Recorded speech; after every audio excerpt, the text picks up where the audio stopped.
Coucou, je vais vous lire Camille veut une nouvelle famille.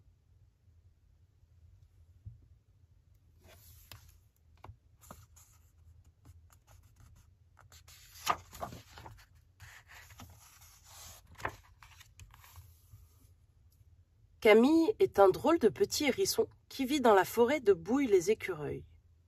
Mignon et gâté, il a tout pour être heureux, mais surtout des parents qui l'aiment. Pourtant, Camille se plaint sans arrêt. Selon lui, sa maman lui fait trop de bisous, son papa n'a jamais le temps de jouer et sa petite sœur lui casse les oreilles.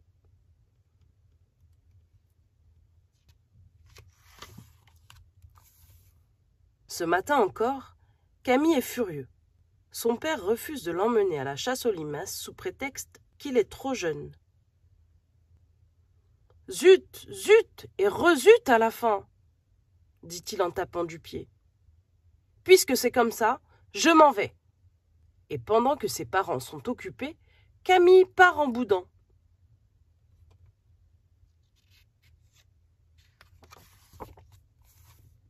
Sur le chemin, Camille rencontre Yann, un âne tout doux qui s'amuse dans une botte de paille. Sa bonne humeur fait plaisir à voir. « Salut !» marmonne Camille, l'air bougon. « Tu es tout seul? Où sont tes parents ?»« Viens donc à la maison !» répond Yann. « Je te les présenterai, mais seulement si tu arrêtes de bouder. »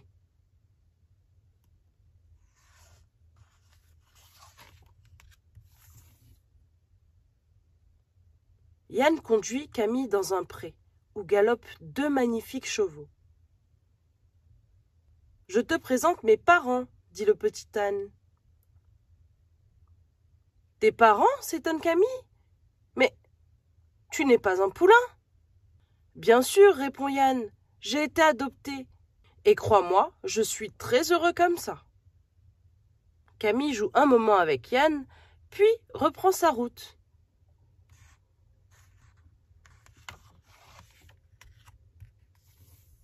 Au bord d'un étang, il croise une grenouille qui chante une comptine.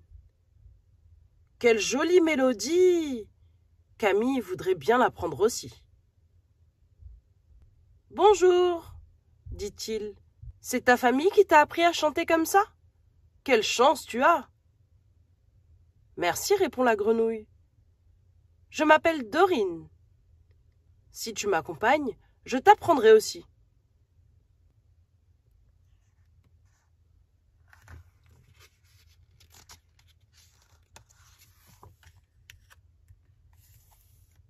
Prenant soin de ne pas tomber à l'eau, Camille grimpe sur un gros nénuphar. « Voici ma mère, » dit Dorine. « Nous vivons ici toutes les deux. »« Tu n'as pas de papa ?» demande Camille. « Mais alors, qui te protège la nuit ?»« C'est maman, bien sûr, et crois-moi, avec elle, les crapauds n'ont qu'à bien se tenir. » Après avoir beaucoup ri, Camille poursuit son chemin.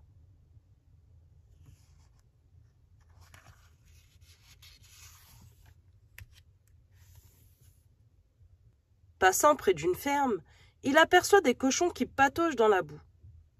L'un d'entre eux, Enzo, ressemble plutôt à un marcassin. « Bonjour, dit Camille. Pourquoi n'es-tu pas tout rose comme tes camarades ?»« Oh, c'est simple, répond Enzo. Mon papa à moi n'est pas un cochon, mais un sanglier. »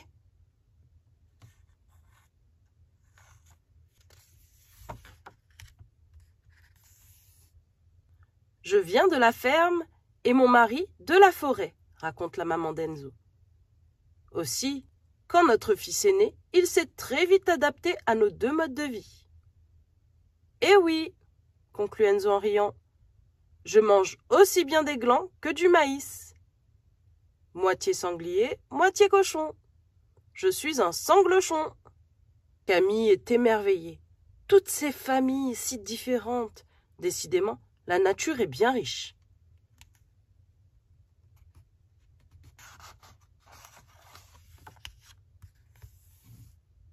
Le museau dans le vent, le petit hérisson parcourt la campagne. mais déjà son estomac le tiraille. Je mangerai bien un morceau de salade ou un ver de terre. Salut toi, dit une voix dans son dos. Tu es perdu? Que fais-tu seul au milieu des champs? C'est Baptiste, un jeune veau, qui a parlé. Gentiment, il propose à Camille de venir déjeuner chez lui.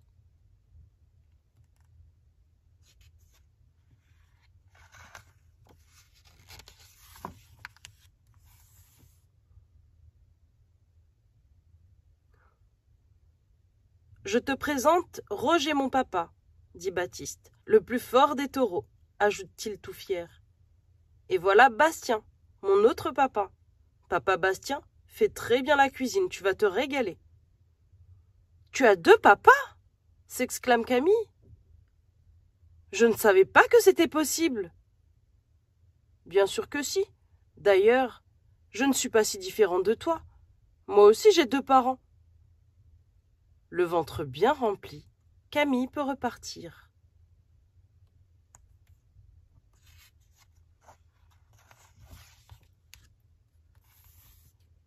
Près d'un village, il rencontre une petite hirondelle nommée Clémence.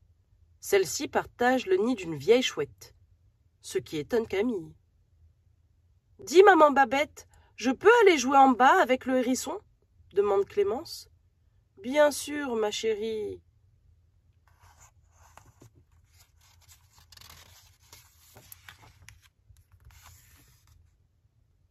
À l'ombre d'une racine, Clémence se confie à Camille. « Tu sais, dit-elle, Babette n'est pas vraiment ma maman, c'est ma nounou.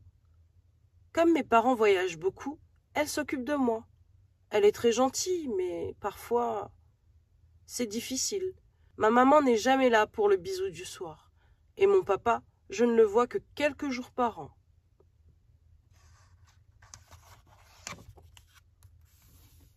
En réfléchissant, Camille trouve que finalement les bisous de sa maman sont bien agréables. Et que même si son papa ne l'emmène pas à la chasse, au moins il le voit tous les jours. Camille est pensif. Y a-t-il vraiment une famille idéale? Se demande-t-il à voix haute. Moi je sais, s'écrie Victor, un petit loup caché dans un fourré. La famille idéale, c'est la mienne.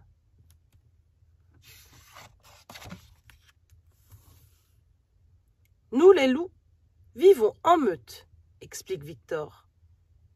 J'ai donc un papa, une maman, mais aussi 3 beaux-pères, 7 belles-mères et surtout une bonne trentaine de frères et sœurs. Imagine les bagarres au moment du coucher. Camille n'est pas très convaincue. Une petite sœur, c'est déjà assez. D'ailleurs, elle lui manque, et ses parents aussi.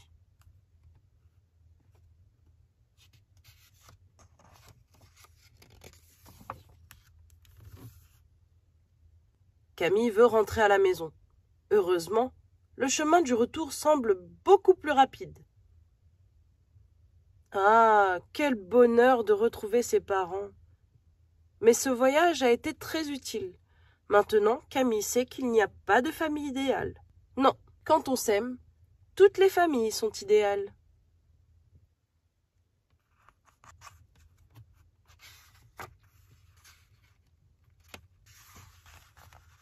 Fin de l'histoire.